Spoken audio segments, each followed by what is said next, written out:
Okay, thank you. Like I mentioned before, for cost actions are important networking, and all of you used one of the networking instruments.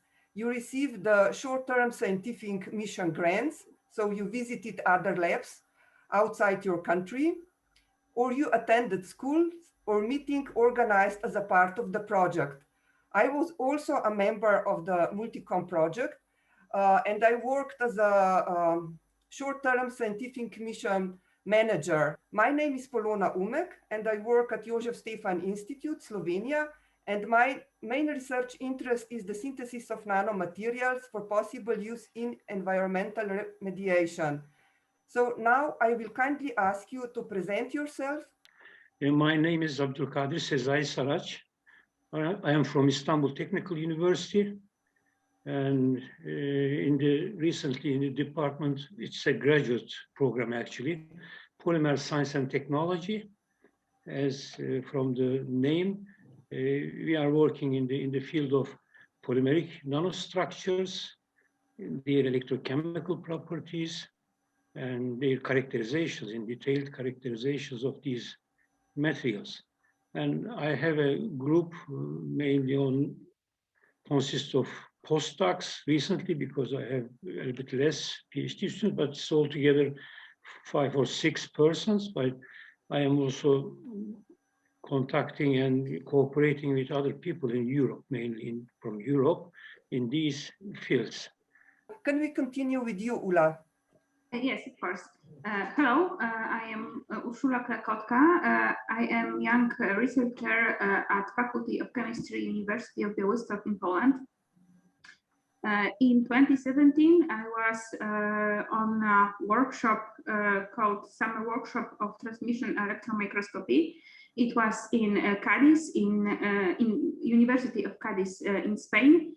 And my research interests are magnetic nanoparticles, their synthesis and characterization. Thank you. Hello, I'm Vilius Dovydaitis, young researcher from Kaunas University of Technology, Department of Physics. Currently, I'm a PhD student, and I'm working on diamond-like carbon coatings for tribological applications. And currently teaching physics in high school. Okay, Antonio, you can be next. Hello. Yes, hello, good morning. My name is Antonio José Paleo. I'm Spanish from A Coruña in Galicia, which is in the northwest of Spain.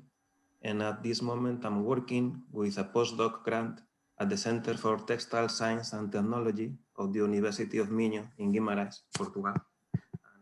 My main research interest here is the utilization of conventional textiles in the production of advanced materials for energy harvesting and storage.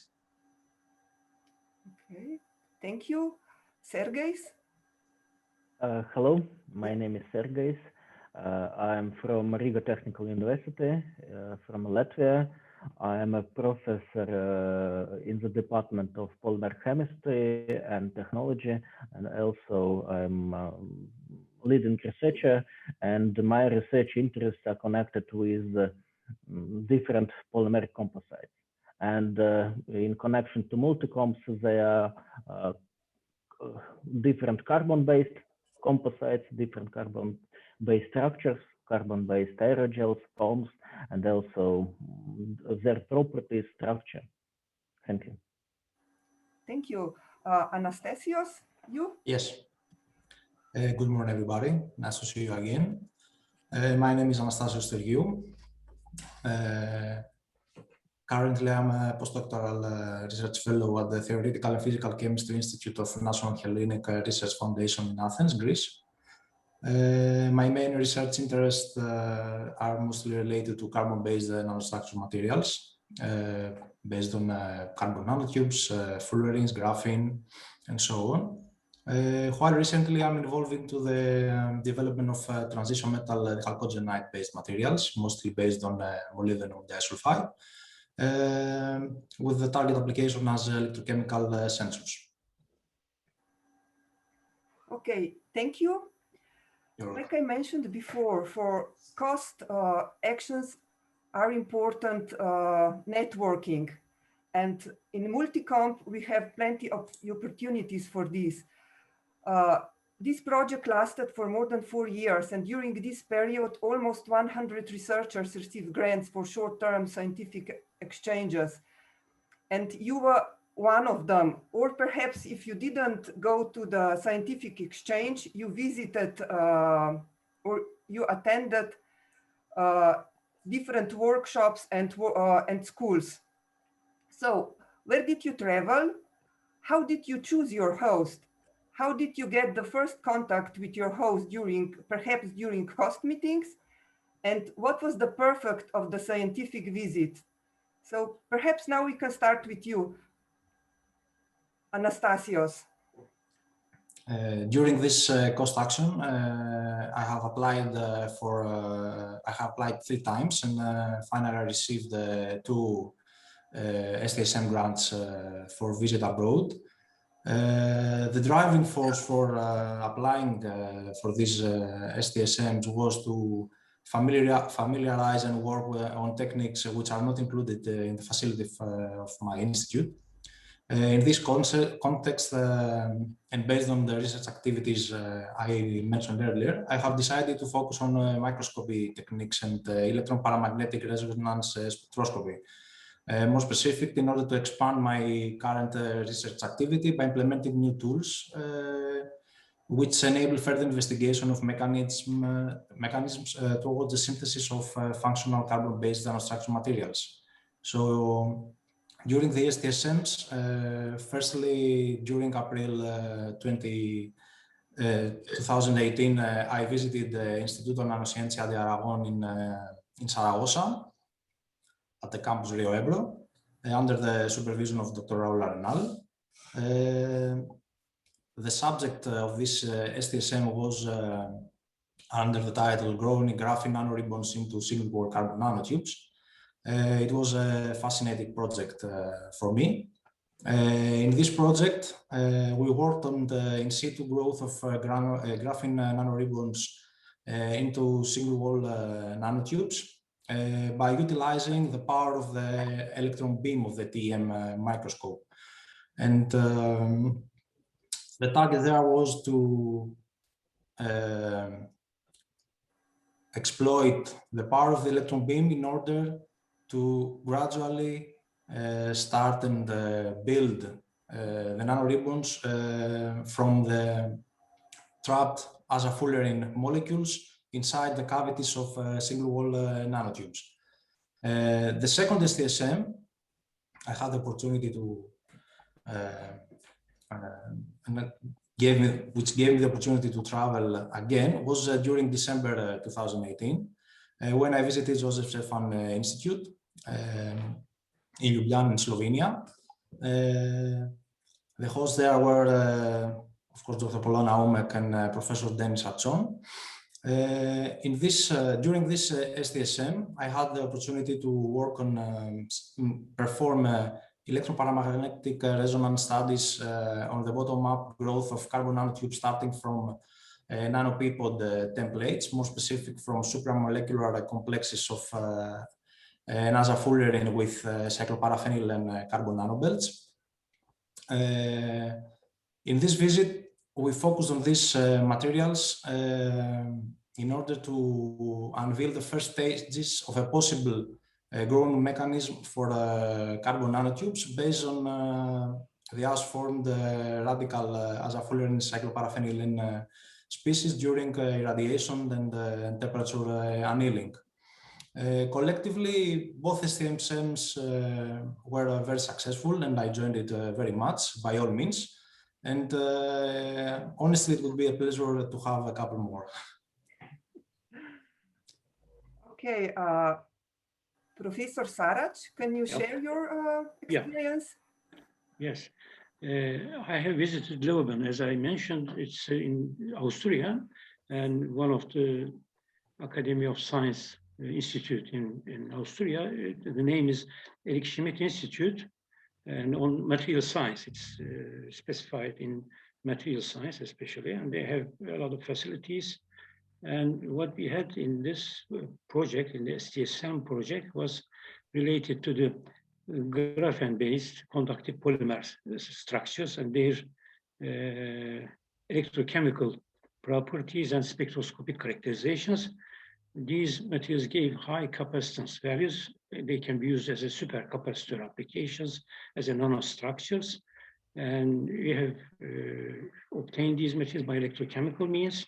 So we had the electrochemical impedance spectroscopy to characterize it, in addition to X-ray diffraction and thermal measurements and other spectroscopic means, and including a little bit on mechanical properties we have looked. And we had some publications on these, but first publications appeared in 2020 in Journal of Electrochemical Society. Later on, I had some further work with this group because it was very fruitful. I stayed there 1 month during my stay, but we plan to make further studies, but not all of them are related to graphene, but that was on the metallic glasses, high entropy alloys, which we use these for the hydrogen production, hydrogen evolution reactions, following by electrochemical means again, including the electrochemical impedance spectroscopy. So now we are writing, or some of them are accepted as a publication or in revision. It's about altogether 5 or 6, but we have more plans. So it was very, very useful meeting and meeting these people and doing research with this group. It was very fit to each other. It was our knowledge on chemistry and their knowledge on material science and characterization techniques. It was very good time, and it was very good opportunity that I like to thank Multicomp, of course, and I acknowledge during my publications as well. I also had the chance to give a lecture in one of the training school of Multicomp. It was in, I think, 3 years or 2017 in Vienna. It was on the spectroscopy of carbon materials. So I gave a speech on electrochemical spectroscopy, although it's not a directly spectroscopic or light macroscopy, but light spectroscopy, but it's electrochemical impedance spectroscopy. That was also very good experience for me to meet people from there. Even we had started to one of the fellow on some study, but we are still working on this direction. And I have attended more than several meetings, Heraklion, which I remember, Estonia, Lithuania, Zagreb. These are some of them that I remember, but more than these. So I met many people during these meetings. So that was also very fruitful for me, very nice. Thank you, Professor Sarac. So, Sergejs, where did you go for your STSM? The story is that at the beginning there was a meeting in Bucharest, and so during this management committee meeting there was also quite nice excursion to the facilities of the host university, and then I applied for this STSM project possibility to the group of Professor Marius Anahescu, and in 2019 I got to this and I visited this university for a full week, and the aim of this research was connected with microscopy characterization of different polymer graphene composites. It was in the shape of micro and nanoscale fibers, and also it was different molded samples. And we did high resolution electronic microscopy there, and also finally it resulted in a joint publication and in a material today chemistry journal. Then we maintain this also some contacts by chatting, sometimes by emails with the head of this group, and also I hope also we will collaborate in the future for other possibilities. So it's my story. Okay, very nice. Ula, perhaps you can be next. Yes, of course. So as I said, in 2017, I was on a workshop of transmission electron microscopy in the University of Cadiz in Spain.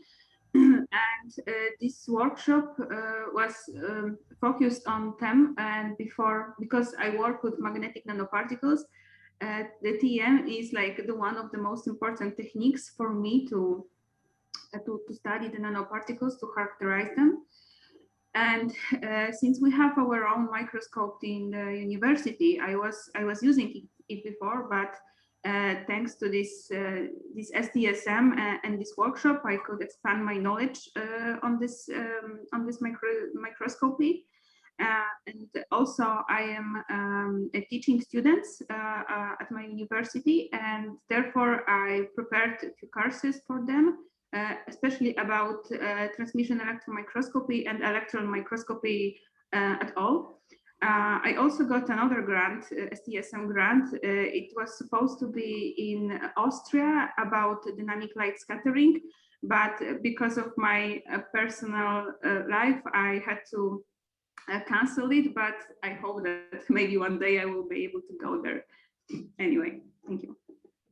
Thank you, Ula. Vilius? I think it all started when I attended summer school in Vienna for the spectroscopy.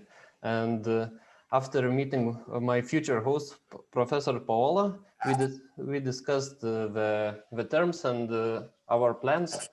A few months later, I went to Vienna again and started my short-term scientific mission on Raman multi-wavelength Raman spectrometry measurements of amorphous carbon films. And the crew welcomed me, and they taught me how to use Raman spectroscopy. And now, because of that, I have enough data for my thesis. We submitted one article because of this collaboration, and another is just in the manuscript form, but we are planning to submit. So it was a great experience, and it really, I think it helped with my future thesis. Wow, great. And you, Antonio? Yes, I use 3 STSM's grants and 1 conference grant within the Multicomp cost action. In particular, the 3 STSM's grants were used to go to the Institute of Advanced Technologies for Energy, Nicola Giordano, which is also called CNRITAE in Messina, located in Messina, Italy, where I worked under supervision of Dr. Francesco Lufrano and Dr. Pietro Staiti. Thanks to these short-term scientific missions, I gained introductory skills in the preparation and electrochemical characterization of cotton woven fabrics as support of activated carbon and manganese oxide compounds for their utilization as electrodes in solid-state supercapacitors. I must say that my research stays at this institute in Italy were not only professional, but also personal, enriching experiences, and I am still in contact with Francesco and other colleagues there.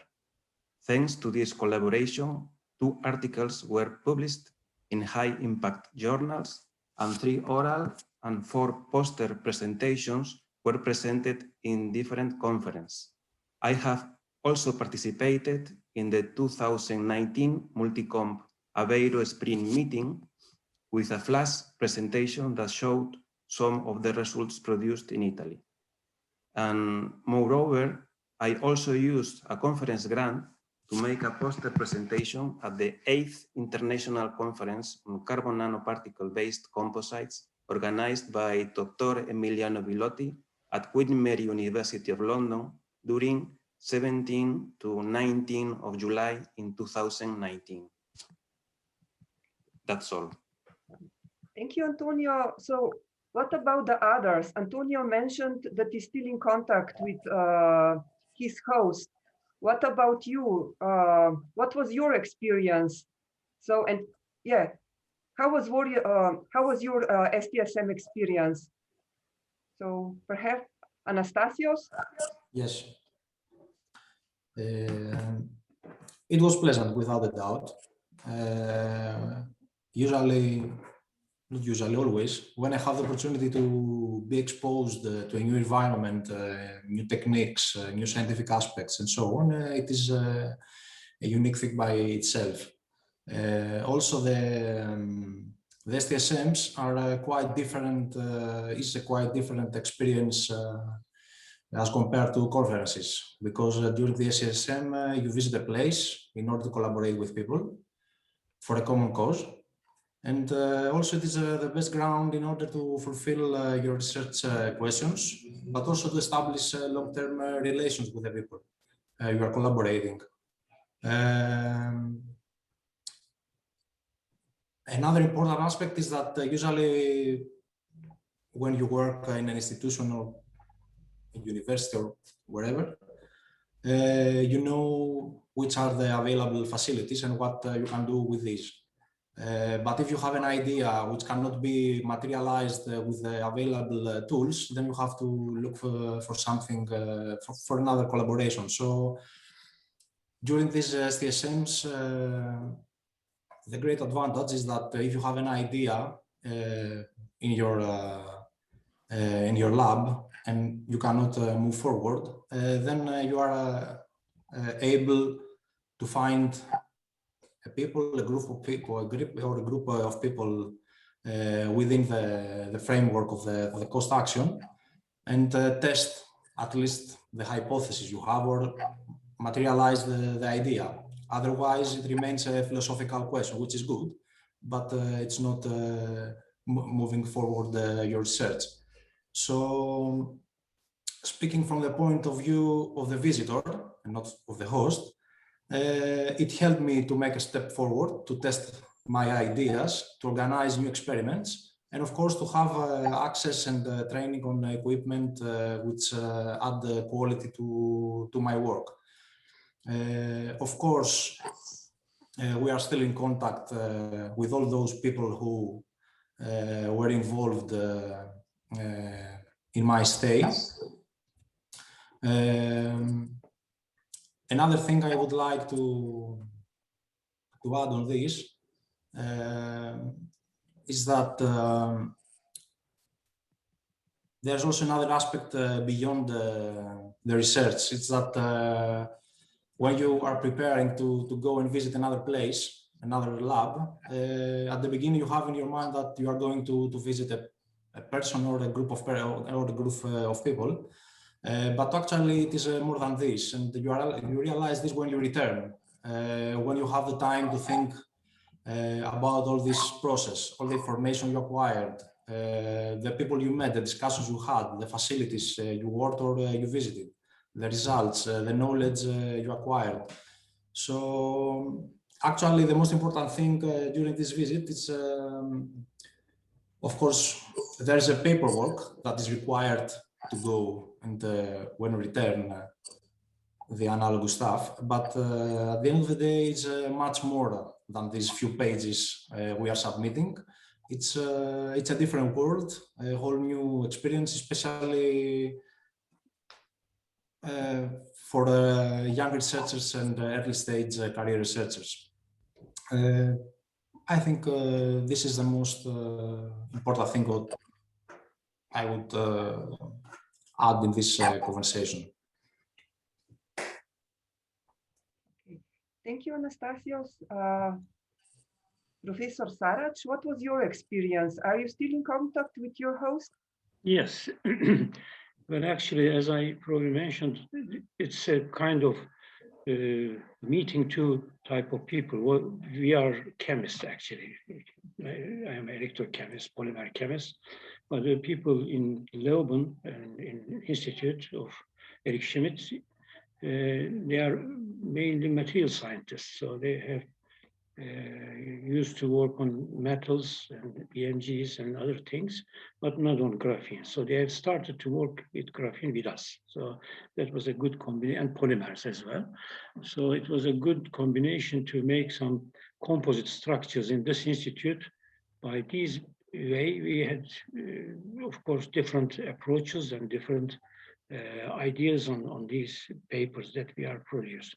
The another thing is, I think that I forgot to mention before, they have also had transmission electron microscopy and scanning electron microscopy availabilities and morphological characterizations as well, and other AFM, one of them. And they also have some dynamic mechanical analysis techniques they use, and thermal measurements, DSC and others. So we had used all of these during these further work that we are doing now. And I also had a chance to cooperate with other people by this institute, such as Cambridge. I have some common papers with these people as well. And in addition to Cambridge, I have also a connection. I used to have a connection with Slovakia, which one of the members was also a Multicomp member.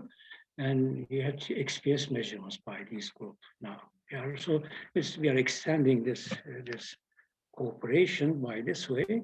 That was very good for me and for my students as well, because two of my students, one of them postdoc, has visited this institute, and we are also planning doing some further work by their visits with other financial supports. We are thinking, of course, we are waiting these pandemic cost. This COVID-19 problem, and then they will intend to try to go these institutes. That was very useful experience for me. That was a different type of experience for me. Thank you. Sergejs, in the last conversation we had, you mentioned that you are a group leader. So you went on the STSM to create a contact that would last, that later you can send your PhD students, postdoc, or just to do some measurements. So what was the aim of your STSM mission?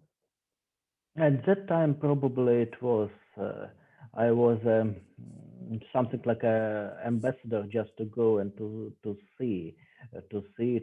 try it myself. However, also my PhD students also applied during these cost missions to visit conferences and also to go for visiting activities to UK and also to, I remember also to summer schools to Vienna and other activities.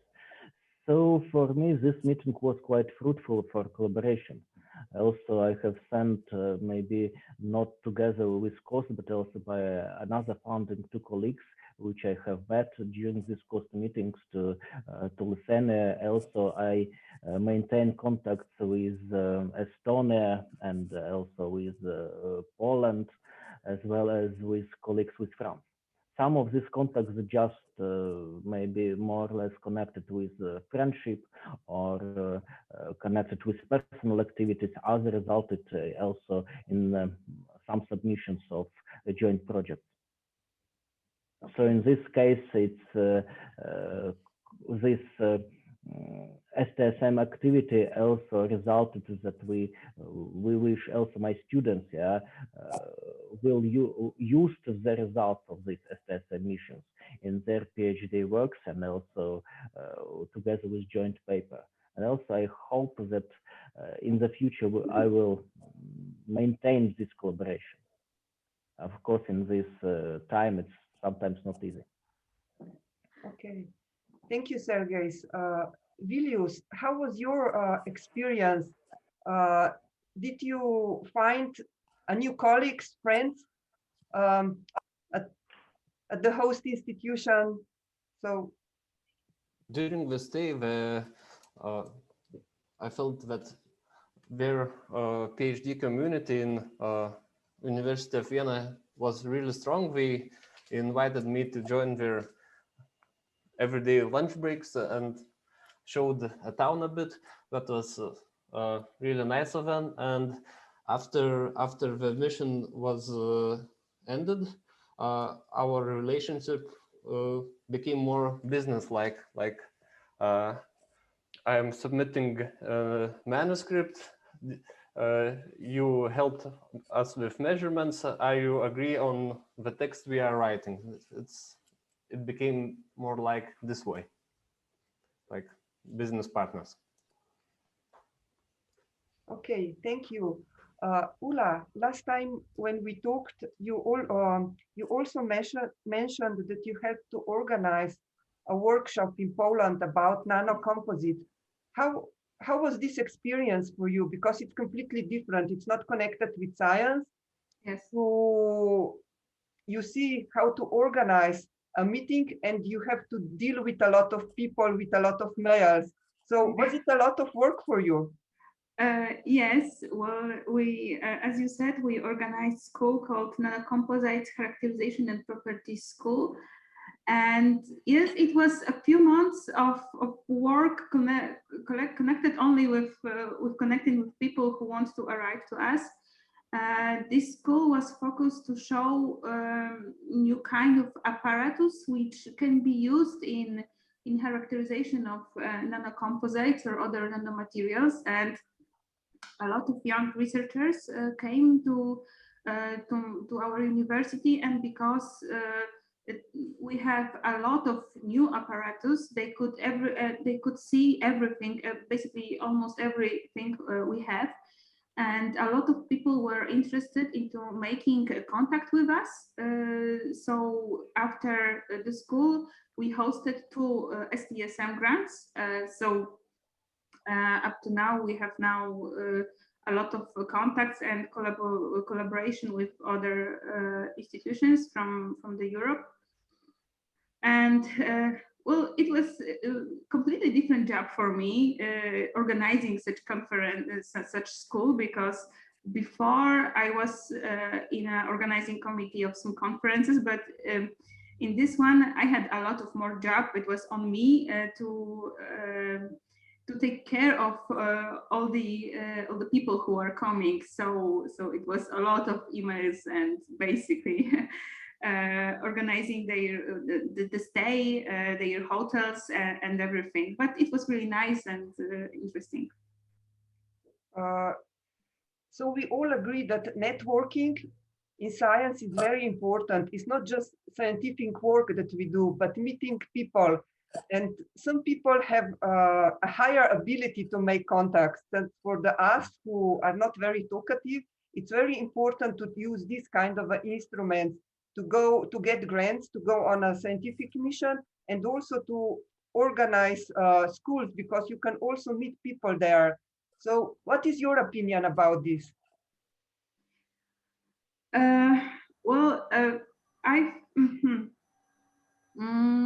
I think that well, organizing a school makes better contacts with other people, I think, because then I met almost everybody, and we had like 30 people who arrived to Poland, and I met all of them, and I made really nice contacts with all of them. And after the school, they were all thanking me that it was really nice and that they enjoy it. And after then, we still were in touch on Facebook and by emails. So yes, and well, STSM was also very important, because STSM is something completely different. You are going there to learn something new that you didn't know, and you're basically one-to-one with the host. So you have time to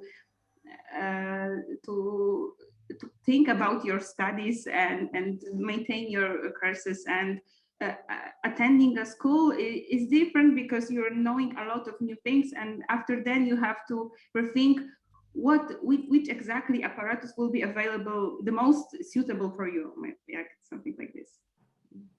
Sergejs, you as a professor and a group leader, what do you think about this networking that we had in COS? Because we had plenty of opportunities, STSM grants, Multicomp meetings, and training schools.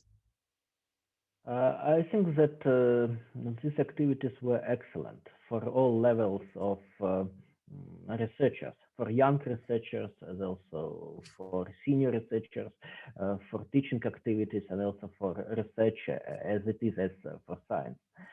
So at all these levels, you can find what you were looking for.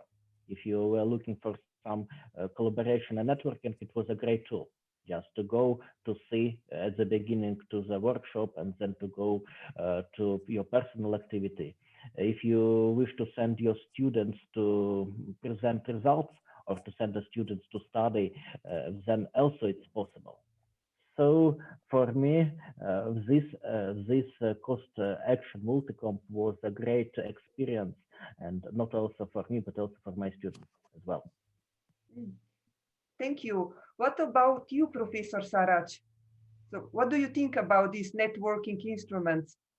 Especially this Multicomp, in my opinion, comparing to other cost actions, which I also had in some of them. And I have seen that there were more opportunity for the old people, senior, junior, or middle-aged people to participate in the workshop, including talks, because the talk was short, so everybody had a chance to give some talks and post their sessions. So in addition to that, of course, there are enough training schools, which I was in one of them as a teaching. That was also a good opportunity for the young people to learn the advanced techniques, which they can combine it with their research. That's also one advantages. And this meeting had in different places rather than doing it in a certain area. So that gives a chance to the people from that area to attend these meetings. So the Multicomp had this chance too, because it was a bit widened in Europe in most of the country. I know some post actions that just concentrated on certain places, probably depending on economic reasons and other reasons. But this was more spread around Europe. That was also good for the people, because not only from the supported people coming to the meeting, but the people coming from that area or in their groups, probably of training school that was organized in this area. There was also another chance for this action. Of course, carbon is very popular in these days. That's another advantage of that. As you said, 100 or more than 100 people were attended these meetings generally.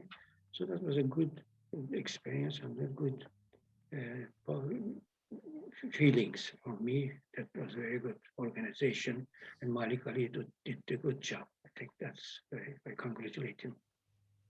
Okay. And to you, of course, you have done a lot of STSMs and you have chosen the STSMs. It was very nice that I have seen. I've now listened to people that they are very successful. It's very good. Now we will move into the year 2020, when our life, they changed dramatically just over one weekend. So from Monday to Friday, we were forced to stay at home because of the pandemic of COVID-19. And we started to work from home, and we were not allowed to travel. These restrictions regarding everyday lives, they were a little bit different from country to country. So to what extent have COVID restrictions prevented you from carrying out your work, and how badly it was? Were you allowed to go at work at all? And if you were allowed to go, were you allowed to carry on with the experiments? So perhaps, Vilius, can you start? Okay, as the COVID situation began, at first we were afraid, and we had the possibility to do, but we just barricaded at our homes and started doing everything else rather than experimental data acquiring. And after a few months, when the situation calmed down, we started working again. And for me, it wasn't a problem, because actually it was kind of beneficial because I hadn't have to share the laboratory equipment with younger students with bachelors and masters. So I had the equipment all for myself, and in that case it was good. But on the other hand, collaboration with other parts of our university or our partners from different institutes became harder because we were used just to make samples, bring it to them, and they in the week or two they helped us with measurements. But after COVID hit, it became a process that took sometimes a month or longer. So in that regard, it caused us a bit of trouble. But otherwise, after initial shock, we just get used to it, and it didn't really stop the research.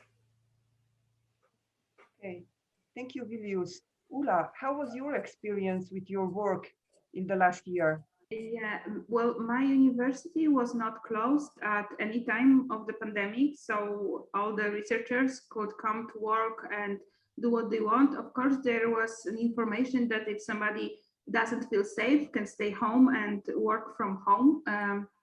But in the March of 2020, sorry, all the kindergartens gardens and daycares were closed, and I have a 3-year-old daughter, so I had to stay home with her for about 3 months.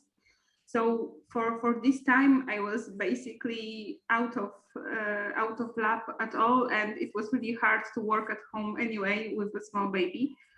But in the summer, they open the daycares, and everything more or less came back to normal. I was able to come back to work. Of course, we still have to remember about the mask and disinfection at lab and at the university. But since then, everything is pretty normal, and we are working as the same. Of course, students are. They have online lectures, and the laboratories were conducted on site. But now we are now on a small break.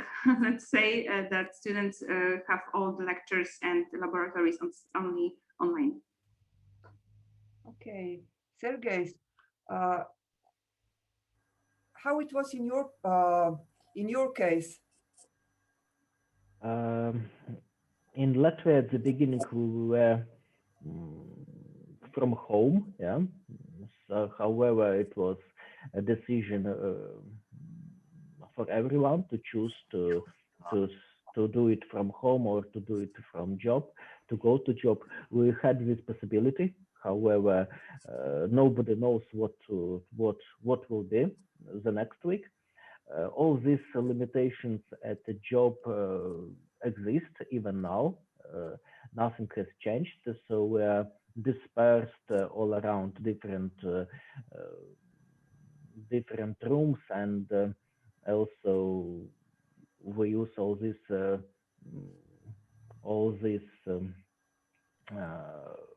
recommendations, yeah, from the government.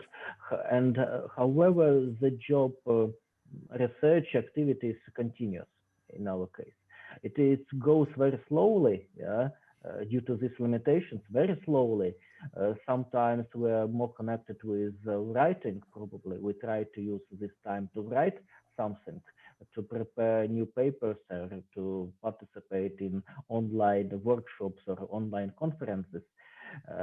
And me personally, I do also teaching for students quite often from home or from university, but of course everything goes by Zoom for us.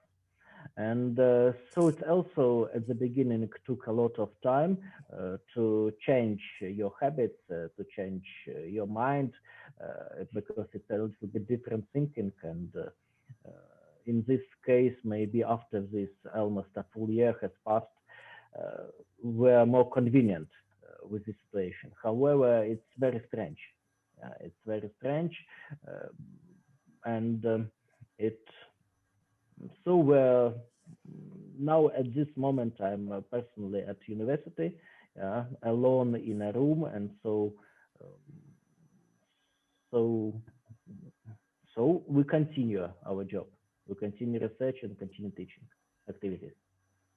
Okay, thank you. Anastasios, what was your experience with this pandemic situation?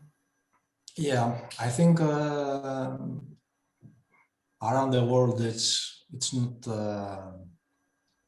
the same. Even what we are discussing now seems that it's not the same for everybody, because I think each government handled the situation from a different point of view.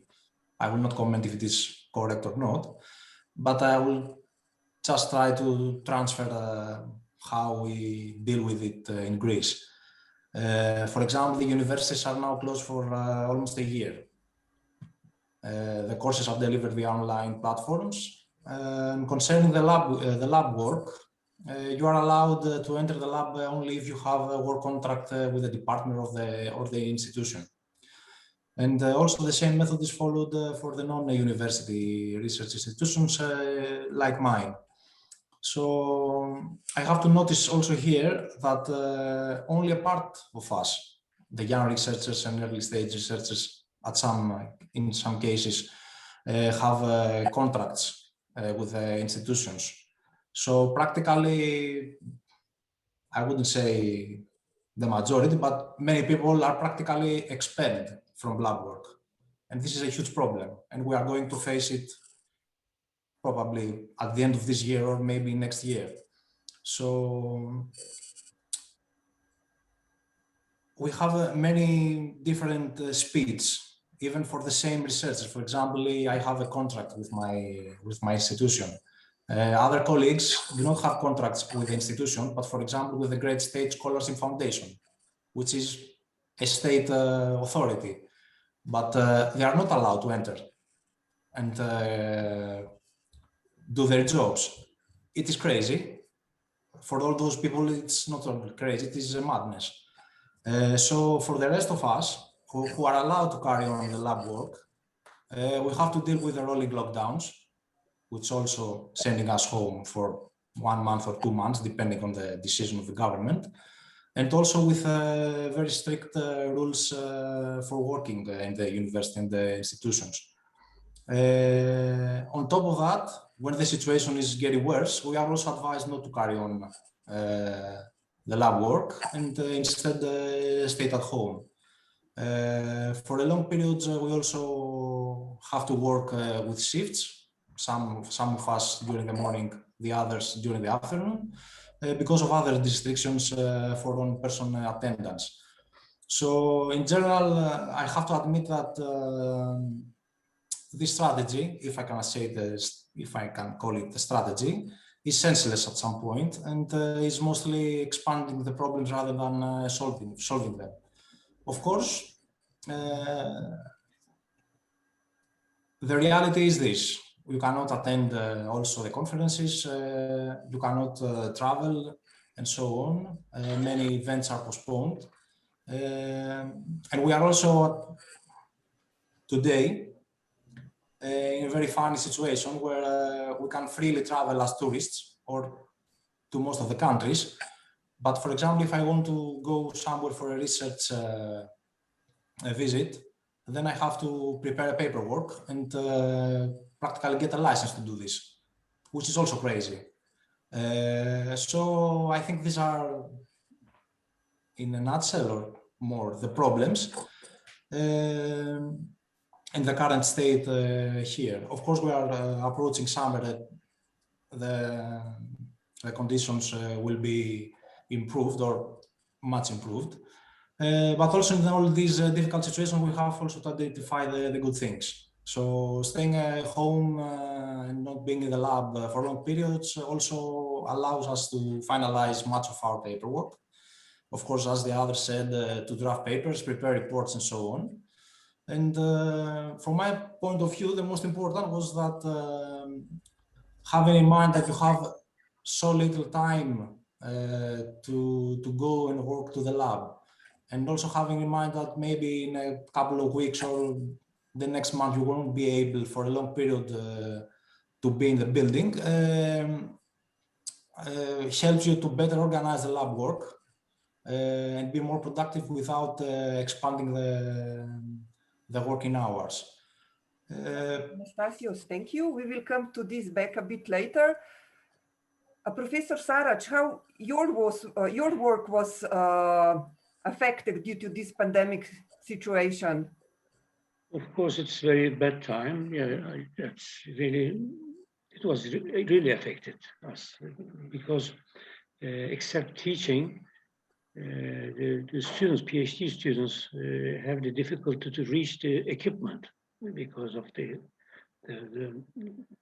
we have to make some appointment before and things like that. So there are problems on these measurements.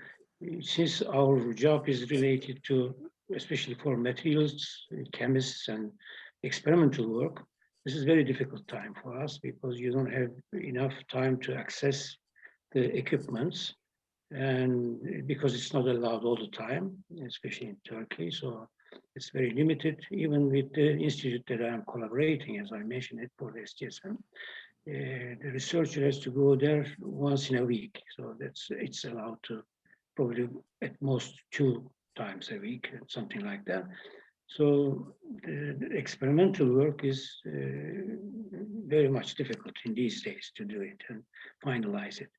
The advantage of these things, of course, is to writing papers, as our colleagues said, and we are concentrated on the data that we had before, which we didn't have enough time, and now producing a little bit more than before because we have some old data. So I'm using these data as well, but we are hoping to have good times. Of course, it's a very difficult time, including the travels and people, seeing the people.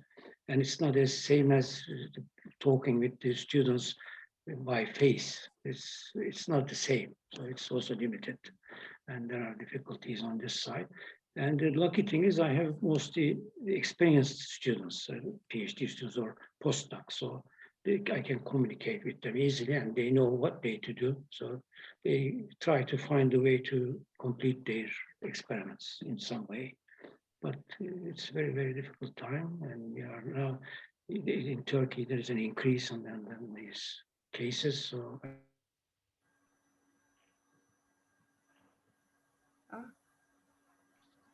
Professor Sarac, I don't hear you. So perhaps we can continue with Antonio. Antonio, do you hear me? Yes, I can. So how was the situation in Portugal, in your lab specifically? Well, the situation was of nothing was sure, as I suppose that in other places. As of the beginning of the COVID, basically, I stopped with the most of my laboratory experimental plans due to the access restrictions to the university. And I focused my time towards the treatment of all results, including results of my PhD, for publishing the most interesting of them. And of course, the travel restrictions, my routine of meeting some colleagues and attend at least 1 conference per year. Instead, a part of emailing, I use this year more often digital tools such as Zoom, Skype, etc., for discussions with colleagues. And I want to say that I find the online meeting facilities a good option for the face-to-face contact. So in the case of conference, I prefer to attend them personally. I will use these digital meetings when things return to normality. And also I wish to say that my advice for future researchers dealing with a similar pandemic situation is to remain positive, create daily routines that make them happy, and include physical activities as much as possible in their daily life. Okay, Antonio, thank you. So Vilius, because in last year we were not traveling so much, mostly because we were not allowed to travel. So how these restrictions affected your plans to attend conferences? And did instead to go abroad, did you attend a conference online? I tried to attend abroad, but all the conferences I had registered for became online. So I participated in one online conference. Between the first and second COVID wave, I had an opportunity to attend a conference that was held in Lithuania. So I didn't have a chance to travel, and now I'm registered. I have registered for 2 more conferences, and one for sure is going to be online, and for another I have high hopes to get an opportunity to travel abroad. Strangely, but it's like few months ago it was easier to travel to the, for example, UK. It was easier to fly to UK than to go to my hometown. Less restrictions. So I hope that during the summer I would be able to attend the conference at a different country than my own. Okay, thank you, Vilius. Ula, did you attend any conference online, and what was your experience? Well, since pandemic started, I I didn't attend any conference or school or anything online because I don't know, everything just froze. And since we had to at first we had plans to organize conference on our own in Białystok, we had to cancel, and then everything just stopped and it froze, and nobody were talking about let's attend some conference or something. And now I have a plan that in September I will attend one online conference. So that will be the closest that will happen to me. But I must say that I really miss the conferences and meeting new people. And it was really nice, because when you talk to another scientists, you expand your knowledge. You get more ideas during the conference, even if you're sitting and listening to some lecture. Then you're thinking about your own studies and thinking, oh, I can use something like this or try to do it another way, and it gives you like another kick to work more on your work, not only expand knowledge on things that other people do. So, so because there were no, I didn't attend it. I really miss it, and I can't wait when I will be able to travel again. Okay, Sergejs, did you go to any or did you attend online any conference in last year? Yes, also this night I was attending American Chemical Society conference and did a presentation at midnight. So this experience is quite funny. At the beginning, it was very strange, but now during this year you do everything by Zoom or by Teams, and so sometimes it's even convenient. You don't need to travel somewhere. Of course, we're missing this personal contact, just face to face by sitting and discussing, and because you can't compare personal meetings with Zoom or with other email or other these technologies. So we're missing it, yeah. However, also one more aspect is necessary, because there are projects you need to deliver publications, you need to deliver also presentation at conferences, you need to disseminate your activities. So in this case, also my students participated in several such virtual meetings. And also they are studying in a similar, they attended also several of these virtual summer schools. for example, for a full week study. So Nice. such new times, so what can I say? Of course, it will be better to do everything by the old way, but I think that this may be in the future hybrid way, just personal attendance and also virtual will remain. Okay, Professor Sarac, so what is your experience? Did you attend any conference online? What do you think about these new platforms for meeting? Actually, I had attended 2 meetings by attending, but in the beginning of 2020. It was on February and on March, in the beginning of March. And even I had, in the March, I was in Belgrade, and returning to Turkey, I had some difficulties on the border. They got our names and things like that, and they followed whether we have COVID or not. So luckily we didn't. And after that, I have attended online several meetings. One was in Turkey again. I gave the lecture on this meeting. And of course, this is very different than the one that we used to by face. The online meetings are not the same as our previous meetings, but I think we will get used to it somehow and find a way to do it in this way as well, in addition to the online live meetings.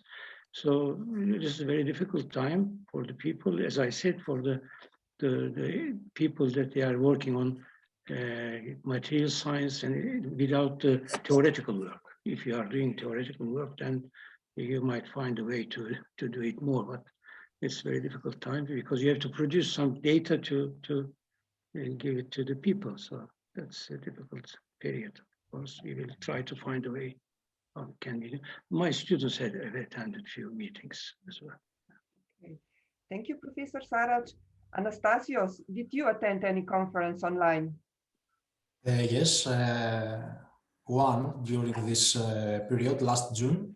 And did you like the experience? Okay, it's the feelings are a bit mixed because, as Professor Sarac said, despite the condition, you still produce data, you still analyze data, and you want to share them. You cannot stop this. You have to adopt. So for sure, all these platforms that were used for the virtual events, which substituted their own personal attendance for the conferences, for sure are helping us to surpass many barriers. The distance, the conditions, everything. So the only problem for me is that you don't have the reaction of the audience. Okay, for example, I feel like singing in the shower. That's the only problem I could say I faced. But for sure, with all these virtual events, and I have to admit that the organizing committees were adopted very fast to the new condition and organized, because in some conferences where the people attending are hundreds, it's very difficult to set up a platform. But I think they did a great job, and we were able to have this communication, the conference communication with all these network tools. I think that also this situation was helpful because many people who were not familiar with all these tools are now familiar, and we are able to use them in the near future. And that's a good thing, because as I previously said, we surpassed the barriers, and this is good. Okay, so in the last year, we have started to use online facilities such as Zooms and Teams for scientific meetings, for group meetings, and so on. But do you think that in the future, these kind of facilities will substitute face-to-face meeting? Because like we already noticed that already to work in a group, we need a daily physical contact with people. So what is your opinion about this? Perhaps we can start with you, Vilius. It's hard to say, but I think nothing will change the coffee breaks during the conferences, and via Zoom it's not the same. And at some points, maybe that, for example, for teaching, where we like, I don't know, in the future, like you buy online courses and you just get recordings, and after that you pass the test, and maybe some of the courses will be doing only online to save money on resources. I don't know, but I think we live in strange times, and maybe this is like breaking point, and something will change. I don't know, to the better or to the worse, but those online meeting facilities, I think, will be just a part of our daily life, and I hope it won't change the face-to-face communication, but we will not be free from Zoom for some quite time. Ula, do you share Vilius's opinion about this? Yes, I think yes, because face-to-face contact cannot be replaced, I think, at all. But I think that when the pandemic will be over, the online meetings will be more popular, because more people get more open to this, to the online meetings, and it will be. It will maybe not replace totally the face-to-face contact, but it will be, I think, more popular and more convenient sometimes to use it. And from my personal point of view, I think that in future, the possibility to attend conference online should be thinkable, because sometimes you cannot leave your place. Sometimes you have to stay home, but you would really like to attend some conference or even listen to some lecture or something. So maybe it will be an option to attend online on such conference. Of course, go to the conference if you like for live, and also attend by online. So I think it will be like two options to make to everybody. Sergejs, what do you think about this? By my mind, we will remain in such a mixture when it will be virtual and also on-site. Because if you are looking for information, it will be also quite nice access to information if you go to virtual way to receive information by teaching or by attending conferences. Of course, for networking and also for future projects, for future collaboration, exchange and visits, it always need to be face-to-face. Okay, thank so you. Also probably some very expensive conferences or travelings can be quite easily solved by this virtual way. Thank you. Professor Sarac, what is your opinion about this? I think it's good for the contacting with the people other side of your country, because it's easier. You don't have to travel, but you can discuss the data online. That's getting better, I think, and we are getting used to it. So that's one advantage. But for the experimental scientists, you have to be in the laboratory. You have to be with your student and to do something with him, with her. So you have to show things and to get the data, and then you can write the paper. So again, for the experimental scientists, these days are very difficult. So we have to find a way to balance these two things, as the colleague said. So we have to find a way to be fruitful and to be very careful about this situation.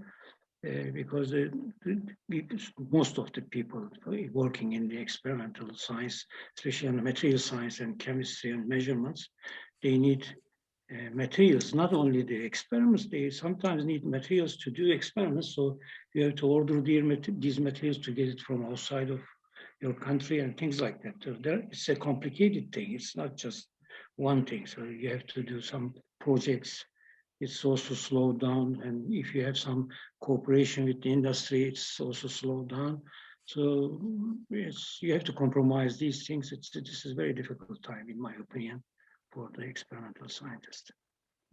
Yes, I think we all agree that this pandemic slowed down our lives personally and in the labs.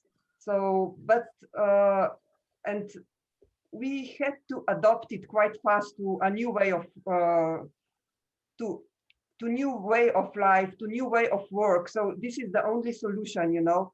What is like? What was for you the most difficult experience during this pandemic? And was there something positive for you? So let's start with you, Antonio. Well, the most difficult, maybe the first part of the situation. I was in kind of shock, but was worried not only for the work. I was worried for my personal life. So it was a kind of shock. That was the worst moment. And what was the other question? Was there something positive for you in this? The positive things is that I had some time, because normal the life of a scientist is a kind of crazy speed, you know, the velocity, the speed. And with this time, I could have some time for thinking about what is my directions and all that. And also was good because my situation in Portugal was not stable professionally. So was good to think better about what is the next step for me. Okay, thank you, Vilius. So what was the most difficult experience, and was there something positive for you? Oh, the most difficult experience to stay at home like 24/7 and 7 weeks, 7 days in the week. That was the most difficult, especially when it was, I think, the second wave, when in Lithuania there was huge numbers of sick people. So everything shut down. No meetings with friends. So that was rough, but I think the good thing I learned to cherish, because of that loss. I understood what exactly means that personal touch, the family, the friends, and I think I value them more now. Okay, Sergejs? No, disadvantage, yeah. Yes. Disadvantage, of course, is a full mailbox, yeah, because you receive it completely full and you can't go through in one day. Just speaking about advantages, of course, you can spend your time with family.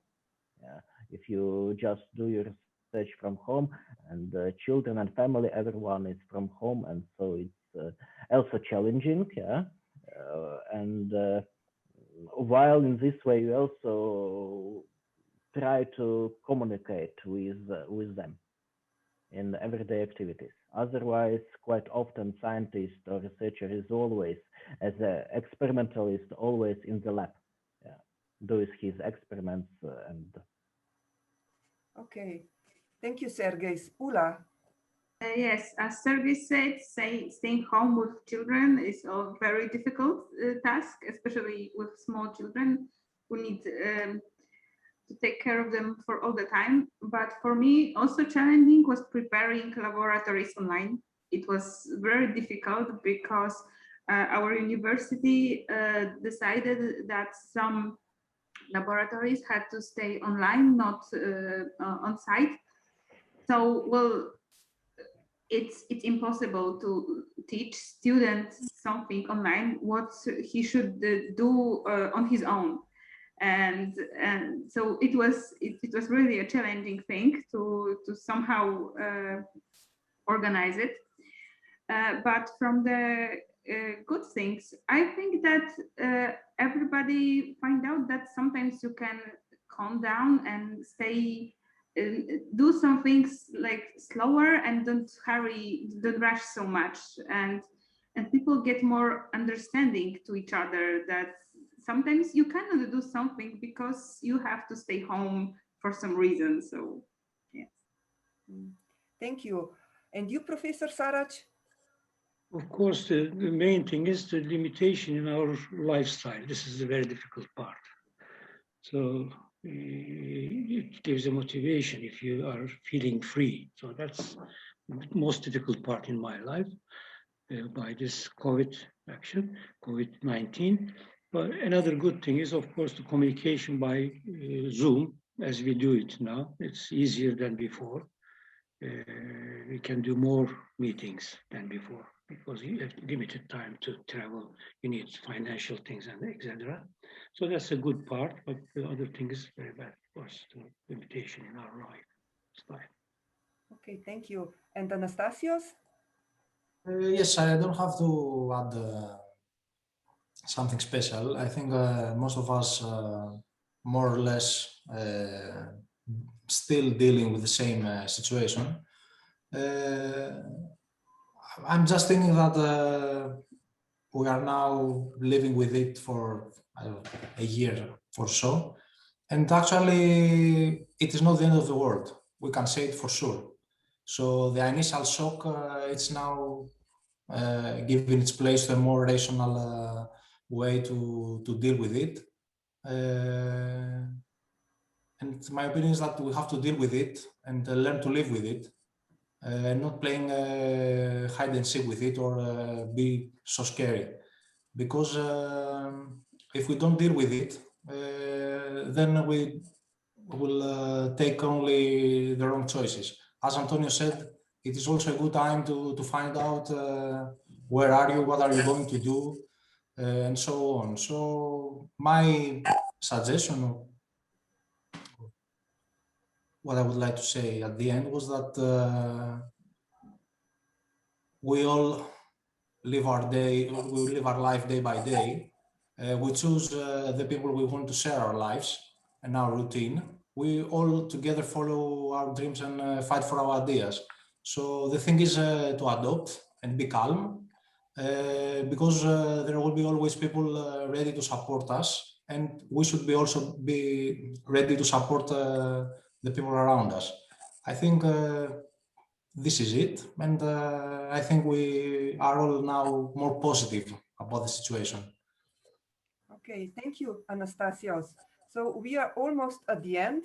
And to conclude, do you have some advice to future researchers who might face a similar pandemic situation in 10 or 20-year time, especially maintaining their mental health and physical health? So, okay, perhaps let's start with you, Vilius, because you are the youngest. You are still a young researcher. So the advice would be plan your day and set a routine, because it's really easy to, when you're locked at home, to drift away to not that important activities. So you have to have strict routine. Okay, thank you. You, Antonio. As I said before, my advice for future researchers dealing with a similar pandemic situation is to remain positive, create daily routines that make them happy, and include physical activities as much as possible in their daily life. You, Ula? Well, I could say that try to do your best, because of course pandemic and health are very important, but you have to remember what you like to do, and that the things that you do are also important, and it cannot be left for a year or longer. So stay with it. Okay, thank you. Sergejs? Just take probably advantage of this time. If it goes slowly, then take a book and read a book. And if you always postpone something, then you have a time to do it now. Okay. And Professor Sarac? I think you try to keep your mental and physical health active. That's the only way, I think. Okay. Anastasios? I think that I agree with everybody. And yes, stay positive and follow your dreams. Okay, so with this, we came to the end. I would also thank you for your time. And I will also thank you to Malik, because through the Multicomp, I had this opportunity to lead this conversation to meet you all. So thank you very much for your time, and stay healthy and positive. So bye-bye. Thank you. Bye-bye. Bye. Bye-bye.